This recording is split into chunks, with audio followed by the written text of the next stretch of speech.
സാധാരണക്കാരൻ ചങ്ങായാണ്. ഇന്ന് പറയാൻ പോകുന്ന കഥ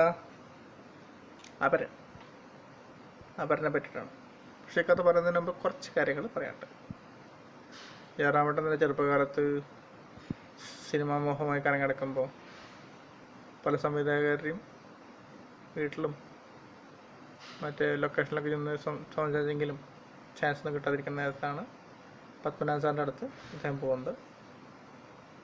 പത്മനാഭൻ സാർ ഇദ്ദേഹത്തിന് 2 പടമാണ് ഓഫർ ചെയ്ത് പ്ലസ് നായകനായിട്ട്. അതെ, 1 അപരൻ, 2 മൂന്നാം പക്കം. അപ്പോൾ ഇന്ന് ഞാൻ പറയാൻ പോകുന്നത് അപരനെ പറ്റിയിട്ടാണ്. ഇതിൽ ജയറാമേട്ടൻ, ശോഭൻ ചേച്ചി, മധു സാറ്, മുകേഷ് ഏട്ടൻ എന്ന് പറയുന്ന ജഗി ചേട്ടനൊക്കെ അഭിനയിക്കുന്നുണ്ട്. നമ്മളെല്ലാം പറഞ്ഞു കേട്ടൊരു കഥയാണ്, ഒരാളെപ്പോലെ 7 ആളുണ്ടെന്ന്. അപ്പോൾ അതിനെ ബേസ് ചെയ്തുകൊണ്ട് പത്മനാഭൻ സാർ ഉണ്ടാക്കിയൊരു പാട്ടാണിത്. ഇതിൽ 2 ക്യാരക്ടേഴ്സാണ്, ഒന്ന് വിശ്വനാഥനും ഒന്ന് ഉത്തമൻ.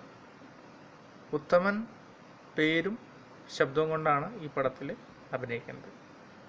പിന്നെ എന്താ ഉണ്ടാവുകയെന്ന് ഇതിൻ്റെ ക്ലൈമാക്സ് ആണ് അറിയാം, ലാസ്റ്റ് സീനിലാണ് അറിയാൻ പോകുന്നത്. അപ്പോൾ ഇതാണ് കഥ. ഇതിൻ്റെ കഥ എന്ന് വെച്ചാൽ വിശ്വനാഥൻ എന്നൊരു ചെറുപ്പക്കാരൻ വിദ്യാഭ്യാസമെല്ലാം കഴിഞ്ഞ് ഒരു ജോലിക്കായി ശ്രമിക്കുന്നു. ഇദ്ദേഹത്തിന് അച്ഛൻ, അമ്മ, അനിയത്തിയാണ്. പലയിടത്തും ജോലിയുടെ ഇൻ്റർവ്യൂവിനൊക്കെ പോയി അപ്ലൈ ചെയ്തിട്ട് ഒന്നും കിട്ടുന്നില്ല. അതിൻ്റെ ഫീലിംഗ് ഇരിക്കുന്ന സമയത്താണ് അദ്ദേഹത്തിൻ്റെ ഒരു ഇൻ്റർവ്യൂവിന് ചാൻസ് വരുന്നത്. അദ്ദേഹം വീട്ടുകാരൊക്കെ സന്തോഷമായി ആ ഇൻ്റർവ്യൂവിനായിട്ട് പോകുന്നു. ഇൻ്റർവ്യൂ എന്ന നേരത്ത് ഇത്തിരി ലേറ്റ് ആവും തന്നെ വിളിക്കാൻ എന്നറിയുന്നതുകൊണ്ട് ഒന്ന് പുറത്ത് പോയി ഫുഡ് അടിക്കാം അല്ലെങ്കിൽ ചായ കുടിക്കാമെന്നൊക്കെ വെച്ച് പോകുന്നു. അത് പെട്ടെന്നൊരു വഴിത്തിരിവാവുകയാണ്. വഴിത്തിരിവെന്ന് വേറെ ഒന്നല്ല, അവിടെ ചായ കുടിക്കുന്ന നേരത്ത് 2 ചെറുപ്പക്കാർ വന്ന് ഇദ്ദേഹത്തെ കൈകാര്യം ചെയ്യാണ്.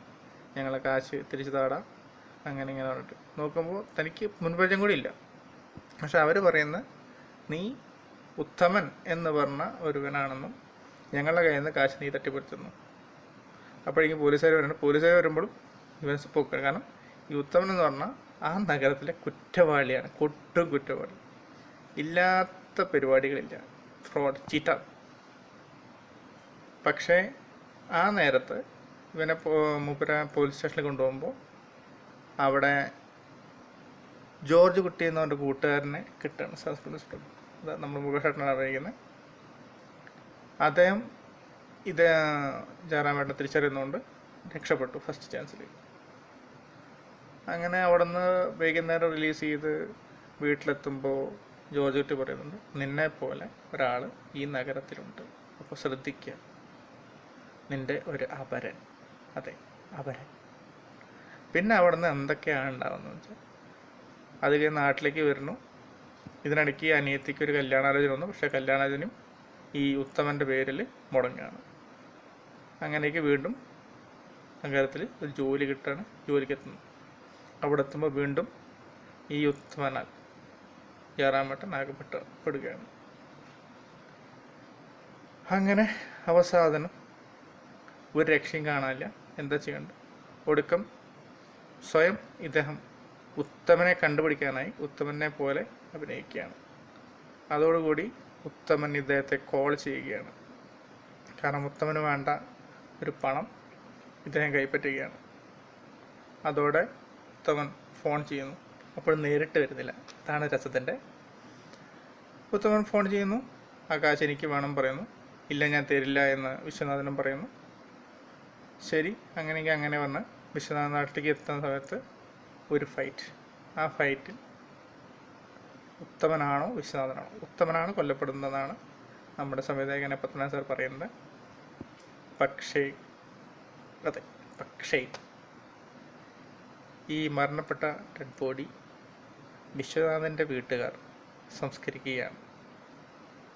അതിനുശേഷം സംസ്കരണത്തിന് ശേഷം അച്ഛൻ തിരിച്ചു വരുന്ന വഴി, അച്ഛനായിട്ട് വേണ്ടത് മധു സാറാണ്, വരുന്ന വഴി വിശ്വനാഥൻ കയറി അച്ഛ എന്ന് വിളിക്കുകയാണ്. അച്ഛൻ ഞെട്ടുകയാണ്.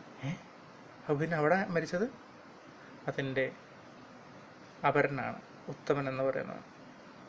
പിന്നെ ഉണ്ടാകുന്നതല്ല നിങ്ങൾ കാണുക. അത് പറഞ്ഞാൽ അതിൻ്റെ ആ സ്പിരിറ്റ് പോകും. അപ്പോൾ കണ്ടു നോക്കുക. സൂപ്പർ പടമാണ് അപരൻ. പത്മനാഭൻ സാറിൻ്റെ ഒരു മാസ്റ്റർ പീസ് ഐറ്റം. ഇത് 1988 ഫെബ്രുവരി മാസം 12 റിലീസായത്. ഓക്കെ, അപ്പോൾ കണ്ടിട്ട് അഭിപ്രായം പറയുക.